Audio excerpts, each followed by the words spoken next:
अस्सलाम वालेकुम। नाज़रीन, प्रोग्राम है आज पाकिस्तान के साथ। एक तो आपको मैं बताऊंगा परवेज़ इलाही के बारे में। दूसरा, जिन अदाकारों के 4 के नाम नहीं लिए गए थे वो मैदान में आई हुई हैं, सिंध हाई कोर्ट ने ऑर्डर जारी किए हैं। और तीसरा, यहाँ पे जो तस्नीम हैदर है उस पर भी कुछ बातचीत करेंगे आज के प्रोग्राम में। पहली चीज़ तो ये है कि जो सिंध हाई कोर्ट है उसने ऑर्डर जारी की है कि ऐसा मवाद जो है इस वक्त अदाकारों के खिलाफ उसे स्टॉप किया जाए, डिलीट किया जाए, ब्लॉक किया जाए, कुछ भी किया जाए।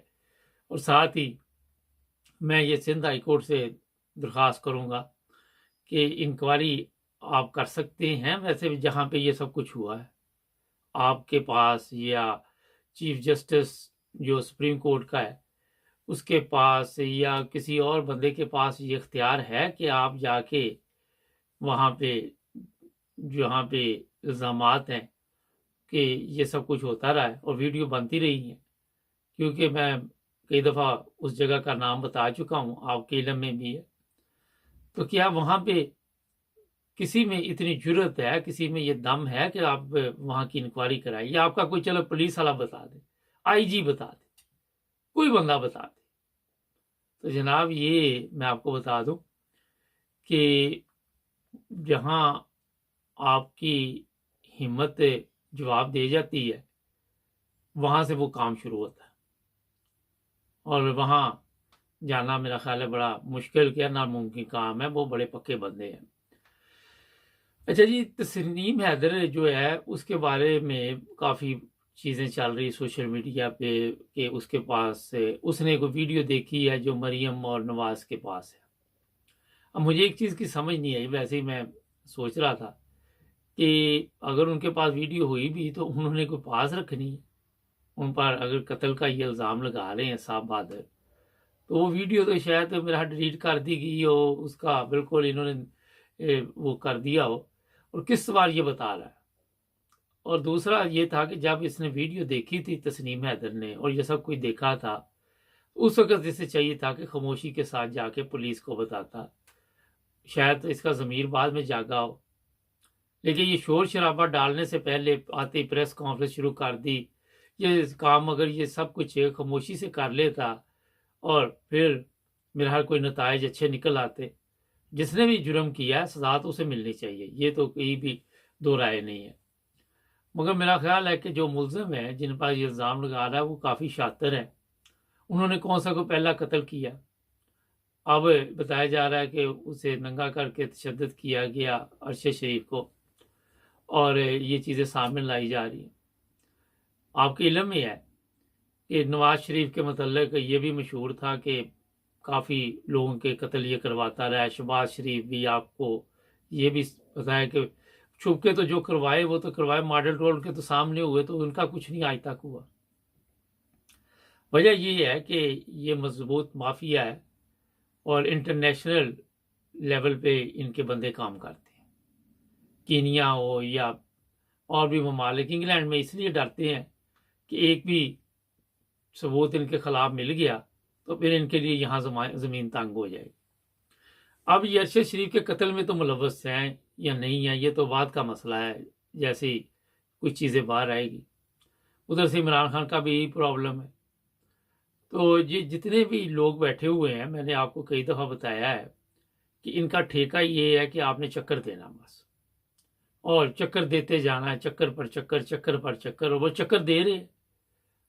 वो देख लें आप, कभी वो मज़हब की तरफ ले जाते हैं, कभी कहते वो मजहबी जुनूनी था, कभी तो जिस तरह कल इमरान खान ने भी कहा कि ये मेरे पर पास ये मेरे मतलब बाकायदा तौर पर मुहिम चलाई गई थी।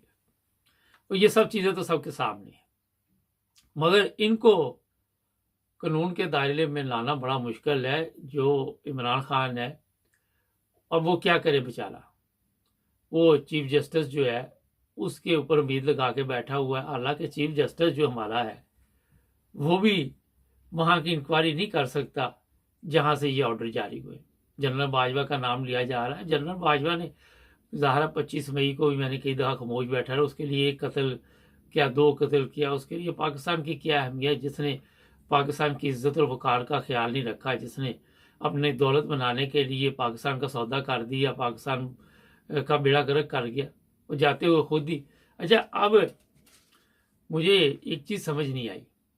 एक तरफ गवर्नमेंट कह रही है मौजूदा कि पाकिस्तान के हालात ठीक है, दूसरी तरफ कमरजीत बाजवा जाते जाते कह गया कि मईशत तबाह हो गई है, हर चीज़ बर्बाद हो चुकी है यहाँ। सबसे पहले तो उस पर मुकदमा दर्ज करें ना जनाब।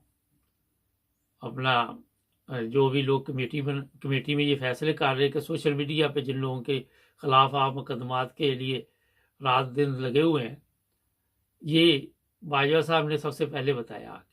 उससे पहले भी बातें होती रही चले, लेकिन फिर उसको भी कह रहा था यार जाते जाते झूठ बोल दे कि यहाँ दूध और शहद की नहरें बह रही है, सब झूठ है। जिस तरह झूठ और मकारी के साथ अभी तक सब कुछ चल रहा था, तो ये भी मेरा ख्याल नामुमकिन नहीं था। ना तो परवेज लाई इमरान खान का साथ नहीं देगा, ये आप को मैंने बता दिया, क्योंकि परवेज लाई असम्बलियाँ नहीं तोड़ेगा, जो मर्जी आप कर लो।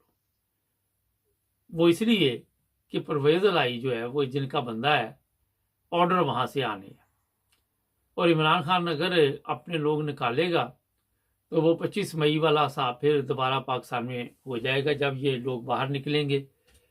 अगर इमरान खान को गिरफ्तार किया जाता है और फिर इमरान खान ने कहा उसी तरह लोग बाहर निकलें, लेकिन मेरा नहीं ख्याल कि इमरान खान को इतनी जल्दी गिरफ्तार किया जाएगा। उसके लिए इनको काफ़ी मुश्किल होगी, लोग जब बाहर निकल आएंगे, क्योंकि हालात ये पैदा करने की कोशिश करेंगे कि किसी तरह भी मुल्क के हालात ख़राब हों, एमरजेंसी लग जाए, कुछ लग जाए। वजह ये है उसकी कि ये 13 जमातों के पल्ले तो कुछ भी नहीं है। ये तो इंतखाबात लड़ें आज भी, तो मेरा ख्याल है कि अक्सरियत फिर भी इमरान खान ले जाएगा। तो ये है सबसे बड़ी इनकी परेशानी इस वक्त जो बनी हुई है।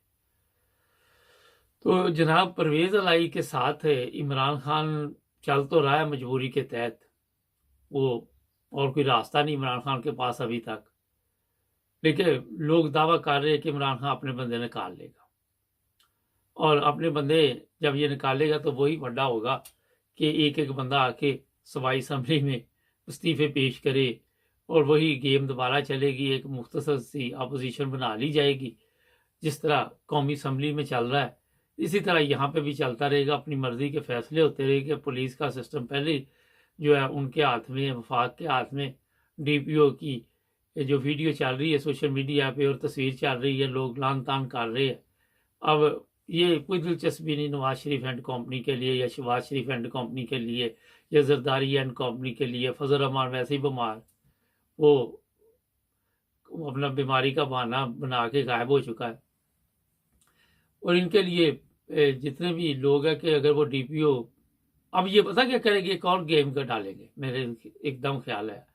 अब डीपीओ की भी जिंदगी खतरे में है, मैं आपको बता दूं, इन लोगों के हाथों से। इनका तरीका वारदात ही ये है कि जिसको ये बुलाएं उसको ही रास्ते से हटा दो, इंक्वायरी होती रहेगी। अरशद शरीफ का इतना बड़ा कत्ल हो गया तो कोई कुछ नहीं अभी तक कर सका। अभी तक वही वो कहते घुमन घेरी में डाला हुआ है। तो ये अब जिसके नाम आएंगे उनको भी अपनी ज़िंदगी की फिक्र करनी चाहिए, क्योंकि ये बहुत ख़तरनाक माफिया है। उनको भी ये इधर उधर कर देंगे, बाद में देखी जाएगी कि कहाँ से किसकी खबर आती है, कहाँ से किसकी खबर आती। एक चीज़ मैं बता दूं कि जो MQM है वो चलेगी तो थोड़ा अरसा साथ, मगर इसी तरह चलेगी। इनको डराते धमकाते, जिस तरह परवेज लाई इमरान खान को डराते धमकाते चल रहा है, इसी तरह चलेगी। ये हमारी बदकिस्मती है कि जिनके पास थोड़ी सीटें होती हैं उन्हें मिलाना पड़ता साथ। बस उनको पता है कि हमारी सीटों के बगैर ये चल नहीं सकते, फिर वो दोनों तरफ खेलते हैं, उधर से भी उधर से।